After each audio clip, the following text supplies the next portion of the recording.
Imagine this for a second. You walk into a dealership in 2026, family in tow, budget locked, and you're staring at two big names that both promise to be the perfect three-row family SUV. On one side, the Honda Pilot Elite, freshly refreshed, V6 still alive, reputation rock solid. On the other, the Toyota Grand Highlander, newer, hyped up, and already stealing buyers. Now here's the real question nobody answers clearly. Has Honda done enough this time, or is the Pilot finally feeling its age? Stick with me, because by the end of this video, you'll know exactly which one makes more sense for your driveway. What's going on, everyone? Welcome back to Auto Prime. If this is your first time here, this channel is all about honest, real-world car reviews, no dealership sugarcoating. And real quick, before we go any further, if you enjoy straight-up automotive content that actually helps you make buying decisions, hit that like button and subscribe. It genuinely helps the channel grow, and it tells YouTube you want more content like this. All right, let's get into it. So, the 2026 Honda Pilot Elite comes in with what Honda is calling a refresh. But in typical Honda fashion, they're not shouting about it. This isn't some wild redesign meant to grab attention on Instagram. Instead, it's more like Honda saying, we know what works, let's quietly make it better. The exterior tweaks are subtle but smart. The front end looks a little sharper, the lighting is cleaner, and overall it has a more confident stance without trying too hard. It still looks like a Pilot, which for a lot of buyers is actually a good thing. This SUV doesn't need to prove itself. It already has years of trust behind it. Under the hood, and this is important, Honda sticks with the 3.5-liter naturally aspirated V6. No turbos, no gimmicks, just good old V6 power making around 285 horsepower, paired to a 10-speed automatic. And yes, I know some people will say it's not exciting, but here's the thing.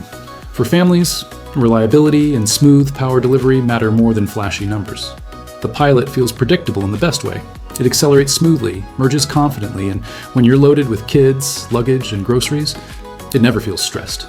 Compared to the Grand Highlander's turbo options, the Honda feels more old school, but also more relaxed and proven. Now step inside, and this is where the refresh really starts to matter. The 2026 Pilot Elite interior feels more modern, more premium, and more thoughtfully laid out than before. The screens are bigger and clearer, the infotainment is faster, and thank you, Honda, the physical buttons are still here.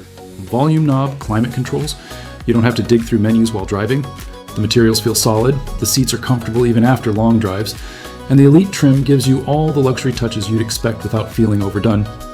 Space has always been one of Pilot's strongest points, and that hasn't changed. The third row is actually usable for adults, not just kids, and cargo space behind it is still practical for real life. School runs, road trips, Costco hauls, it handles all of it without drama. And here is a small but real-world detail I appreciate. The Pilot ES cabin feels calm. Less road noise, less vibration, and overall a more relaxed driving experience. That's something you notice after living with a car, not just during a test drive. But let's talk about the elephant in the room, the Toyota Grand Highlander, because this is where things get interesting. The Grand Highlander feels newer, more tech-forward, and on paper it often looks like the smarter buy. It has hybrid options, better fuel efficiency, and that strong Toyota resale value. And honestly, if MPG is your number one priority, the Honda Pilot V6 is already at a disadvantage. There's no hybrid here, no turbo efficiency tricks. Honda is betting that buyers still want simplicity and long-term reliability over maximum efficiency. Here's the surprise though, and this is where buyer clarity really kicks in. After spending time with both, the refreshed Pilot doesn't feel outdated. It feels intentionally different. While the Grand Highlander tries to be everything at once, the Pilot knows exactly who it's for. It's for the buyer who wants a no-nonsense family SUV that just works every single day without overthinking it. No learning curve, no weird design choices, no second guessing.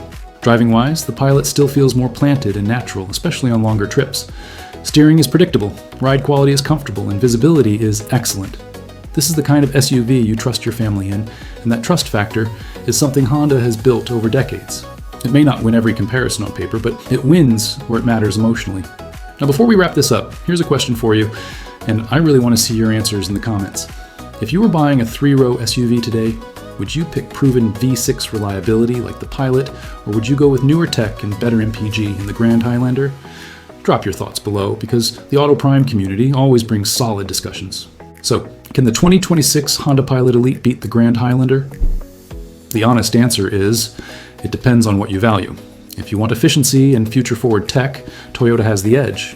But if you want comfort, simplicity, space, and a drivetrain you can trust for years, the refreshed Pilot is still very much in the fight, and for a lot of families, it might actually be the better choice. If this video helped you even a little, don't forget to like, share it with someone who's shopping for a family SUV, and subscribe to Auto Prime for more real-world car reviews like this. Thanks for watching, stay safe, and I'll see you in the next one.